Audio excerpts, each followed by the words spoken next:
देश के अलग अलग शहरों से आई क्राइम की तस्वीरों ने दिल दहला दिया है। जी हां, देहरादून से लेकर ऋषिकेश और गोरखपुर तक हत्या से सनसनी है। देहरादून में एक तरफा इश्क के इंतकाम की आग में जल रहे प्रेमी बीच बाजार ही अपनी माशूका का गला काट डाला, और जबकि यहां से ही 40 किलोमीटर दूर एक सनकी आशिक ने घर में घुसकर एक युवती की हत्या कर दी। और गोरखपुर में तो लव ट्रायंगल में प्रेमी ने अपनी पत्नी और ससुर के साथ मिलकर अपनी प्रेमिका को ही ठिकाने लगा दिया। देखिए शहर शहर जुनूनी इश्क का ये खौफनाक अंजाम।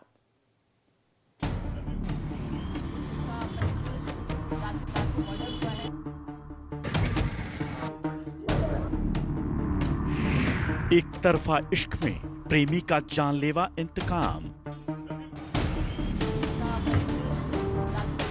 कहीं बीच बाजार युवती की बेरहमी से हत्या,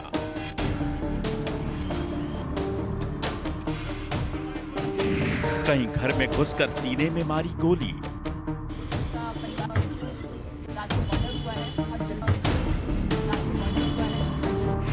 कहीं पत्नी के साथ मिलकर लिव इन पार्टनर की हत्या।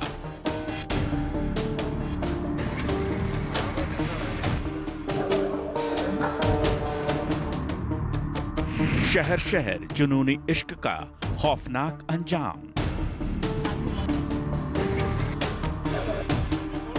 शहर शहर इश्क का ऐसा खुमार चढ़ा कि लाशें बिछ गईं। दिन दहाड़े सरेआम मर्डर से लेकर साजिश रचकर प्रेमिका को ठिकाने लगाया गया। यूपी से उत्तराखंड तक इश्क के खौफनाक अंजाम की ऐसी दहलाने वाली तस्वीरें आई हैं कि आप देखकर दंग रह जाएंगे।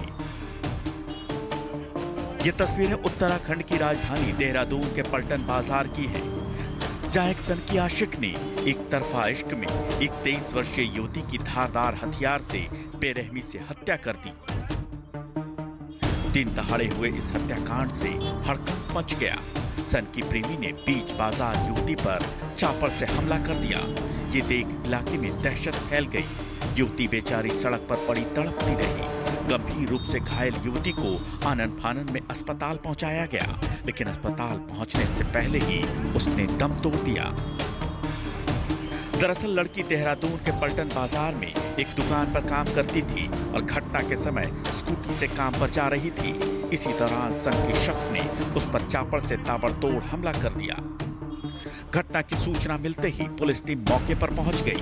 घटना के बाद व्यापारियों ने विरोध जताते हुए पलटन बाजार बंद कर दिया। पुलिस ने फौरन कार्रवाई करते हुए आरोपी युवक को गिरफ्तार कर लिया।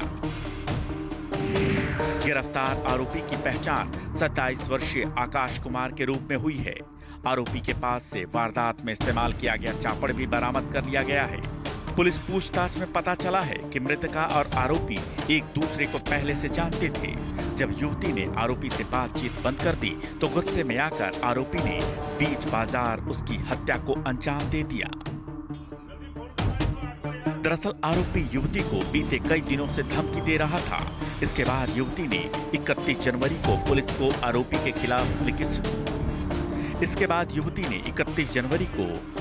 खिलाफ पुलिस में शिकायत दी थी और अपनी जान का खतरा बताया था। इसके बाद आरोपी फरार हो गया और अपना मोबाइल फोन भी बंद कर लिया। लेकिन सीसीटीवी और दूसरी कड़ियों को जोड़ते हुए पुलिस उस तक पहुंच ही गई। फिलहाल पुलिस आरोपी से गहन पूछताछ कर रही है और मामले की हर एंगल से जांच कर रही है। इश्क जब जिद में बदल जाए और जिद जुनून बन जाए तो अंजाम अक्सर खून से लिखा जाता है।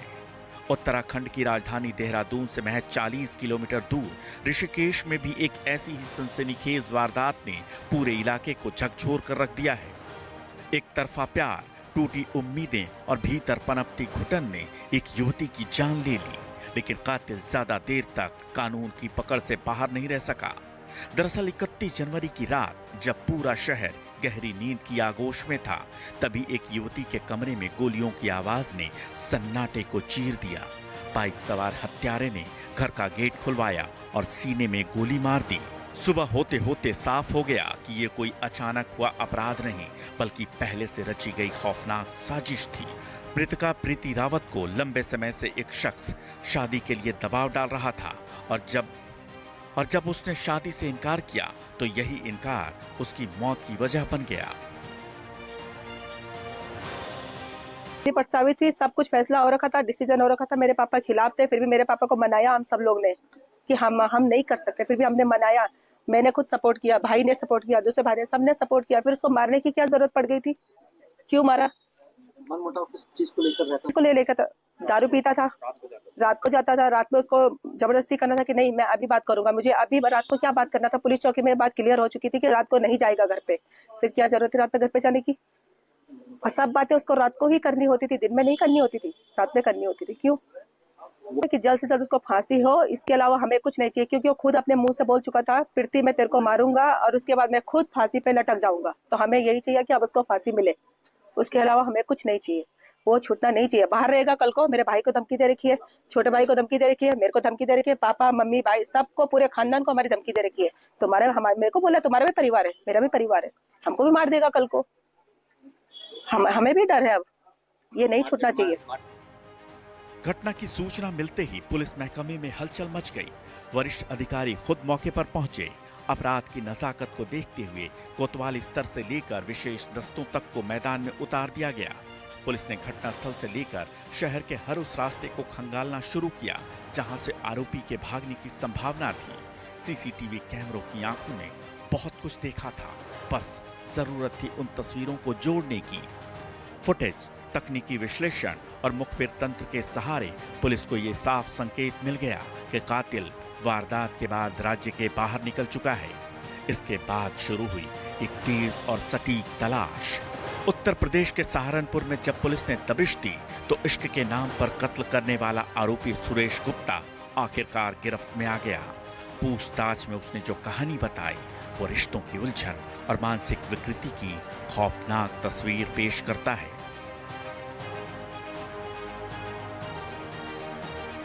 देखिए 31 तारीख को जो मर्डर हुआ था उसमें एक युवती को गोली लगी थी और उसमें तत्काल ही एसएसपी महोदय के निर्देशन में टीम का गठन कर दिया गया था, जिसमें कई टीमें हमारी काम कर रही थी। एसओजी की थाना की टीमें जो लगातार काम कर रही थी, इसमें बहुत सारे सीसीटीवी कैमरास देखे गए, बाकी कई पूछताछ की जा रही थी, जिससे कि ये स्पष्ट हुआ कि जो मर्डर है वो सुरेश गुप्ता नाम के व्यक्ति द्वारा किया गया है, जो कि इसमें नामजद अभियुक्त भी था।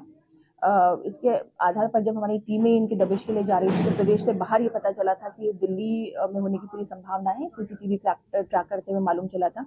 उसके बाद आज सुबह लगभग 12 बजे के आसपास इसकी गिरफ्तारी छतरपुर से की गई है और पूछताछ में इसके द्वारा ये बताया गया है कि इस युवती से इसका लगभग 4 साल से प्रेम प्रसंग था और उसके बाद फिर जब ये इसकी जो वाइफ थी वो इस संबंध से राजी नहीं थी, इसलिए तलाक की बात हुई थी और अभी 3-4 महीने पहले लगभग इसका तलाक भी हो गया था और इस तलाक के बाद इस जो मृतका है उसके द्वारा शादी से मना किया जा रहा था। तो जो अभियुक्त है उसके द्वारा ये सोचा गया कि इसका पारिवारिक जो जीवन है वो भी समाप्त हो गया है, साथ ही साथ जो इसकी सोशल रेपुटेशन है वो भी, और उसके द्वारा फिर जो मर्डर का प्लान था वो बनाया जाने लगा और लगभग ये सितंबर अक्टूबर से इस चीज का प्लान बना रहा था जिसको कि उसने 31 तारीख को अंजाम दिया। पूछताछ में उसने जो कहानी बताई वो रिश्तों की उलझन और मानसिक विकृति की खौफनाक तस्वीर पेश करती है। आरोपी सुरेश गुप्ता ने कबूल किया है कि वो मृतका से शादी करना चाहता था। इसके लिए उसने अपनी जिंदगी के फैसले तक बदल डाले, लेकिन जब उसे लगा कि उसकी प्रेमिका उससे दूर हो रही है तो उसके भीतर गुस्से की घुटन ने जगह बना ली। योजना तैयार की, हथियार खरीदा गया, मौके का इंतजार किया गया और फिर एक रात सब खत्म कर दिया गया। पुलिस के मुताबिक हत्या का कारण प्रेमिका का शादी से इनकार है। सुरेश ने पुलिस पूछताछ में बताया कि करीब 3-4 साल से उसका प्रीति रावत के साथ प्रेम संबंध था। प्रीति से शादी के लिए उसने अपनी पत्नी से तलाक ले लिया। अपनी सारी जमा पूंजी भी प्रीति रावत के ऊपर उड़ा दी। लेकिन कुछ समय बाद प्रीति शादी से इनकार करने लगी। काफी समझाने के बाद भी नहीं मानने पर 31 जनवरी की रात उसने प्रीति की गोली मारकर हत्या कर दी और फरार हो गया। मैं चाहता हूं कि इसको फांसी हो, ये नहीं बचना चाहिए। मौत के बदले मौत, ये नहीं चाहिए। इसके जगह में और कोई खड़ा होएगा, वो भी ऐसे कदम उठाएगा, किसी की बहन, बेटी, बीवी, किसी के साथ ऐसा हो सकता है, तो ऐसा ना हो। इसके जैसा और एक खड़ा होगा, और एक पैदा होगा। ये इसको फांसी होना चाहिए। दरअसल ये कोई तात्कालिक गुस्से का नतीजा नहीं, बल्कि सोच समझकर उठाया गया कदम था। पुलिस ने आरोपी को हिरासत में लेकर गहन पूछताछ शुरू कर दी है। हर कड़ी को जोड़ने की कोशिश की जा रही है ताकि ये स्पष्ट हो सके कि इस अपराध के पीछे सिर्फ एक तरफा प्रेम था या उससे कहीं ज्यादा कुछ और। उत्तर प्रदेश के गोरखपुर में भी पुलिस ने लव ट्रायंगल में हुई एक महिला की हत्या का खुलासा किया है। 30 जनवरी की सुबह मुंबई की 35 वर्षीय प्रिया शेट्टी की लाश मिली थी। जांच में पता चला कि हत्यारा कोई और नहीं बल्कि उसका लिव इन पार्टनर ही है, जिसने पत्नी और ससुर के साथ मिलकर इस खौफनाक हत्याकांड को अंजाम दिया था। सीसीटीवी में जगह जगह स्पॉट जहाँ पे ये दिखाई दिए हैं, उनकी टाइमिंग और उनके उसको हम लोगों ने सर्वेलेंस के जरिए मैच किया, उसके आधार पर किया। जब वहाँ जानकारी इनको मुंबई में ही हो गई थी, उसके बाद ये लोग 2-3 दिन पहले यहाँ पे गोरखपुर आए थे और गोरखपुर के विभिन्न जगहों पर रहे, मंदिरों में घूमे। उसके बाद घटना के एक दिन पहले लोग पीपीगंज में रात में उतरे हैं, जहाँ इनके ससुर द्वारा स्कूटी उपलब्ध कराई गई है और उसी स्कूटी से तीनों लोग, पति पत्नी जो अभियुक्त हैं और मृतका, ये तीनों लोग वहां से गए। दरअसल गोरखपुर के पीपीगंज थाना क्षेत्र में 30 जनवरी को एक अज्ञात महिला का शव मिलने के बाद हड़कंप मच गया था। महिला के चेहरे को इस तरीके से कुचला गया था ताकि उसकी शिनाख्त न हो पाए। महिला के शरीर पर एक भी कपड़े नहीं थे। आसपास लगे सैकड़ों सीसीटीवी फुटेज खंगालने के बाद पुलिस इस नतीजे पर पहुंची कि महिला की हत्या घटनास्थल पर की गई है। इसके बाद पुलिस ने आरोपी विजय साहनी, उसकी पत्नी संध्या और उसके ससुर को गिरफ्तार कर लिया। पुलिस का दावा है कि मृतका शादी का दबाव बना रही थी और उससे छुटकारा पाने के लिए कातिल ने पत्नी और ससुर रामविलास साहनी के साथ मिलकर उसकी हत्या की साजिश रच डाली। दरअसल आरोपी विजय साहनी और मृतका प्रिया 2012 में मुंबई में लिव इन पार्टनर थे। दोनों का एक 14 साल का बच्चा भी है। दूसरी पत्नी से भी उसके 3 बच्चे हैं।